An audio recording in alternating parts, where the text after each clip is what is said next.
চমৎকার একটা জিনিস দেখায়, দেখেন এই যে এরকম নদীর কাছাড় বলে, যেটা মানে নদী ভেঙে ভেঙে যে পাহাড়ের মতো হয়ে আছে, এগুলোর এই যে এদিক দিয়ে পাখি এভাবে করে গর্ত করে করে বাসা বানিয়েছে, এর মধ্যে পাখি থাকে। ওই দেখেন এক একটা কেমন করতো, দেখলেই ভয় লাগে, ভয়ানক। এর মধ্যে পাখি থাকে, খুবই চমৎকার। ওইদিকেও একই অবস্থা।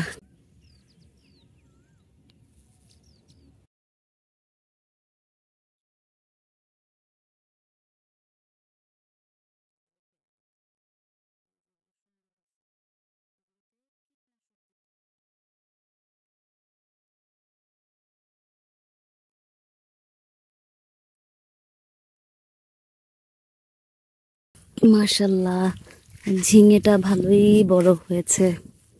ছোট্ট একটা গাছ, অনেক বড় ফলন হয়ে গেছে, যেটা উচিত আমার মনে হয় ফলনটা তুলে ফেলা উচিত, তাতে গাছের রসটা আর ফলটা খাবে না, তাতে করে মনে হয় গাছের জন্য ভালো হবে। সো তুলে ফেললাম।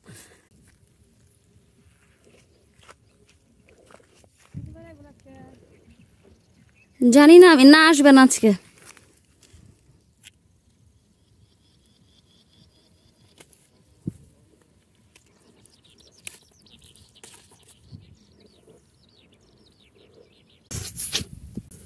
নাক টাক দিয়ে ময়লা গিয়ে অবস্থা খারাপ। বলেছিলাম না যে যেদিন যত বেশি পরিশ্রম করা হয় সেদিন তত কম ভিডিও বানানো হয়।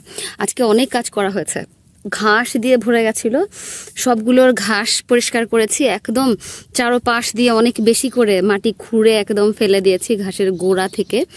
এরপরে মাটি ফাঁকা ফাঁকা করেছি, কিছুটা করে গর্ত করেছি, এখন সার দিব, তারপরে আজকের মতো কাজ শেষ করব। আজকে দিচ্ছি মূলত কয়েক প্রকারের সার, তবে জৈব সারটা আনা হয়নি, আর বোরন প্লাস জিঙ্ক দিতে হবে, সেটা হয়তো আগামীকাল বা পরশু নিয়ে আসবো। দেখেন অবস্থা চরের, প্রচন্ড রোদ, তাকানো যাচ্ছে না, হাত চুলকাচ্ছে কেন জানে, মনে হয় ছ্যাঙ্গা লাগছে নাকি ওই বাদাম ক্ষেতের পাতা লাগছে, মনে হয় চুলকাইতে চাচ্ছে মতো, জ্বলতেছে। কে জানে ওইখানে কোনো ছ্যাঙ্গাই লাগছিল নাকি ওইগুলা ঘাসের ধারালো ধারালো পাতার মধ্যে কি যেন ছিল, ওগুলোর জন্যই হয়েছে কিনা, চুলকাচ্ছে আচ্ছা মতো, জ্বলতেছেও। ও রে, আমার হাত ছুলে গেছে কখন আমি বলতেই পারি না কাজ করতে করতে।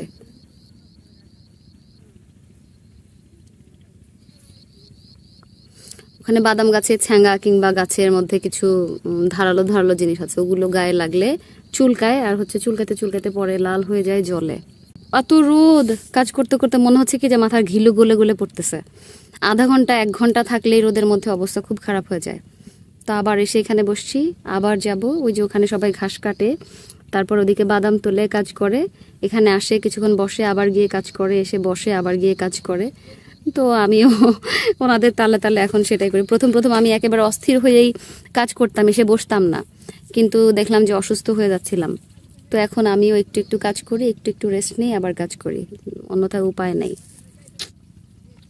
আর কিছুক্ষণ বসবো, এরপর আবার কাজ শুরু করব। ওই দেখেন এতখানি করে পরিষ্কার করছি, গর্ত করছি। এই যে সার, এখানে কয়েক প্রকারের সার আছে, টিএসপি আছে, ইউরিয়া আছে, পটাশ আছে, পটাশ বা পটাশিয়াম, আর ওইটা আরেকটা কি যেন, এই কয়েকটা সার আছে, সেই সাথে হচ্ছে চাল ধোয়া পানি আছে। এরকম করে সাফ করেছি সব জায়গায়, এই যে এগুলোও করেছি। ওই পাশে ধুন্দলের এখানে তো প্রচুর পরিমাণে ঘাস ছিল, সবাই বলছিল সাফ করেন সাফ করেন, আমি আসলে অন্যান্য কাজের জন্য বেড়া সারা এগুলো নিয়ে সময় পাচ্ছিলাম না করার জন্য। তো এই যে আজকে এগুলো সাফ করছি, এখানকার ঘাস সাফ করছি, দেখেন এতগুলো ঘাস জমা হয়েছে। তারপরে এই যে এইখানের মাটি সাফ করা হয়েছে। তো এখন হচ্ছে এখানে আমি সার দিয়ে দেব।